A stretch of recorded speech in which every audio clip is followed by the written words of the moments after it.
Hi everyone, welcome back to the channel.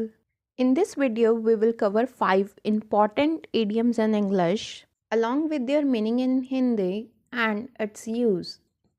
Idiom number 1 is be on cloud 9. इसका मतलब होता है बहुत ज़्यादा खुश होना या एक्सट्रीमली हैप्पी होना। जैसे हम कहते हैं मैं खुशी के मारे आसमान में उड़ रहा हूँ।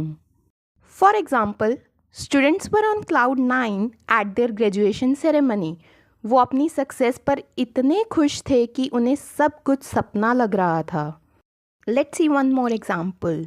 While receiving the employee of the month award, Jenna was on cloud 9। Jenna की खुशी देखने लायक थी, जैसे वो आसमान में उड़ रही हो। नेक्स्ट टाइम जब आप एक्सट्रीमली हैप्पी हो, just remember you are on cloud 9। Idiom number 2 is break the ice. इसका मतलब होता है सिचुएशन को थोड़ा रिलैक्स्ड और कंफर्टेबल बनाना या कन्वर्सेशन शुरू करना जब सब लोग थोड़े रिजर्व्ड हैं। For example, she broke the ice at the conference by asking about the weather to people next to her. वो कॉन्फ्रेंस में थोड़ा कैजुअल कन्वर्सेशन शुरू करके सबकी शर्माहट दूर कर रही थी।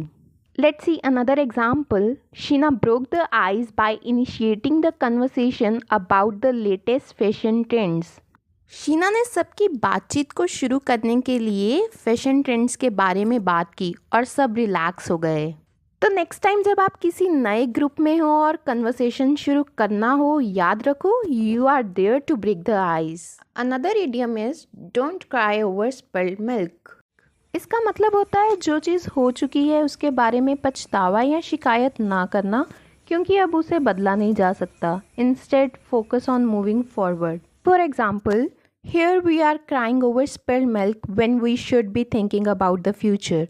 मतलब हम पुरानी गलती पर पछतावा कर रहे हैं जबकि हमें आगे का सोचना चाहिए। Let's see another example. It's no use crying over spilled milk. He spent all the money and there's nothing you can do about it. जो पैसा खर्च हो चुका है अब उस पर पछताने से कुछ फ़ायदा नहीं, आगे की प्लानिंग करनी चाहिए। सो नेक्स्ट टाइम जब कुछ गलत हो जाए, याद रखो don't cry over spilled milk. Idiom number 4 is bite the bullet. इसका मतलब होता है किसी मुश्किल सिचुएशन का सामना बहुत हिम्मत और डिटर्मिनेशन के साथ करना। जब आपको एक टफ डिसीज़न लेना हो और उसे फेस करना हो, तब हम ये इडियम यूज़ करते हैं। For example, despite the high cost we had to bite the bullet and get the car repaired. इसका मतलब है कि चाहे रिपेयर का कॉस्ट ज़्यादा था, फिर भी हमें हिम्मत करके अपनी कार को रिपेयर करवाना पड़ा। Let's see another example. When the company announce lay offs, everyone had to bite the bullet and hope for the best. जब कंपनी ने ले ऑफ्स अनाउंस किए तो सबको टफ सिचुएशन का सामना हिम्मत से करना पड़ा और उम्मीद रखनी पड़ी। तो नेक्स्ट टाइम जब आपको किसी डिफ़िकल्ट सिचुएशन का सामना करना हो, याद रखो bite the bullet. The last idiom of the day is once in a blue moon. इसका मतलब होता है कोई चीज़ जो बहुत कम या बहुत रेयर होती है। जब कुछ ऐसा होता है जो बिल्कुल ओकेजनल हो, तब हम इस इडियम का यूज़ करते हैं। For example, I only see my sister once in a blue moon because she lives in Canada. इसका मतलब है कि मैं अपनी बहन को बहुत रेयरली मिलता हूँ क्योंकि वो कनाडा में रहती है। Let's see another example. I play the lottery once in a blue moon to try my luck. मतलब मैं कभी कभी बहुत रेयरली लॉटरी खेलता हूँ अपनी किस्मत आजमाने के लिए। तो नेक्स्ट टाइम जब आपको कोई चीज़ याद आए जो बहुत कम होती है, याद रखो it's once in a blue moon.